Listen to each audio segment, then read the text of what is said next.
Lord Keynes, welcome, sir. It's a pleasure. The pleasure's all mine. Your agenda. That won't be necessary. I am the agenda. Tell them I've arrived. And then tell them I've arrived. And your name is? Hayek? F.A. Hayek. With an H.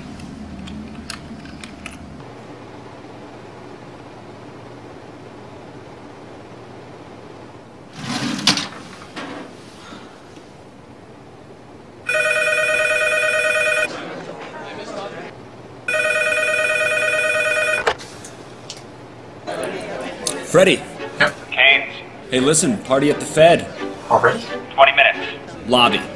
John Maynard Keynes. F.A. Hayek. Yeah, we're opposed. We oppose each other philosophically. In the same studio. We've been going back and forth for a century. I want to steer markets. I want them set free. There's a boom and bust cycle and good reason to fear it. Play low interest rates. Nah, it's the animal spirits. John Maynard Keynes wrote the book on modern macro. The man you need when the economy's off track. Depression, recession, now your question's in session. Have a seat and I'll school you in one simple lesson. Boom, 1929, the big crash. We didn't bounce back, economy's in the trash. Persistent unemployment, the result of sticky wages. Waiting for recovery? That's outrageous. I had a real plan, any fool can understand. The advice real simple, boost aggregate demand. C-I-G, altogether gets to Y. Keep that total growing, watch the economy fly. We've been going back and forth for a century. I want to steer markets. I want them set free. There's a boom and bust cycle and good reason to fear it. Play low interest rates. Nah, it's the animal spirit. You see, it's all about spending. Hear the register cha-ching.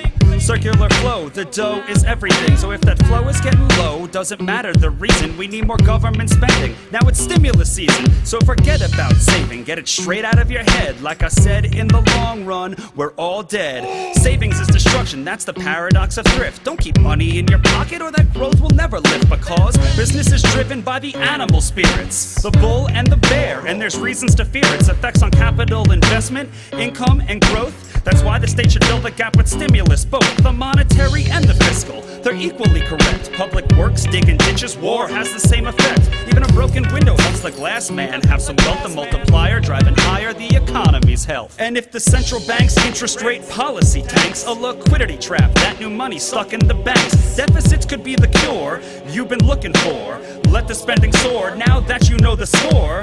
My general theories made quite an impression. Revolution! I transformed the econ profession. You know me, modesty, still I'm taking a bow. So say it loud and say it proud, we're all Keynesians now. We've been going back and forth for a century. I want to steer markets. I want them set free. There's a boom and bust cycle and good reason to fear it. I've made my case, Freddie H. Listen up, can you hear it? I'll begin in broad strokes, just like my friend Keynes. His theory conceals the mechanics to change. That simple equation, too much aggregation, ignores human action and motivation. Yet it continues as a justification for bailouts, payoffs by polls with machinations. You provide them with cover to sell us a free lunch. Then all that we're left with is debt and a bunch. If you're living high on that cheap credit hog, don't look for a cure from the hair of the dog.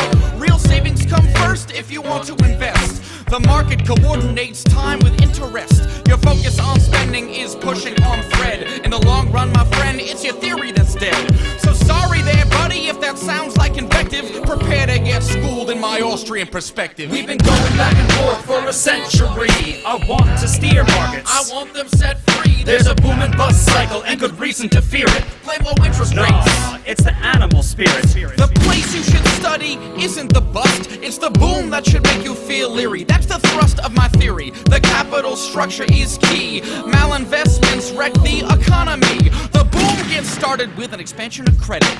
The Fed sets rates low. Are you starting to get it? That new money is confused for real loanable funds, but it's just inflation that's driving the ones who invest in new projects like housing construction. The boom plants the seeds for its future destruction. The savings aren't real, consumption's up too, and the grasping for resources reveals there's too few. So the boom turns to bust as the interest rates rise. For the cost of production, price signals relies. The boom was a binge, that's a matter of fact. Now it's devalued capital that makes up the slack.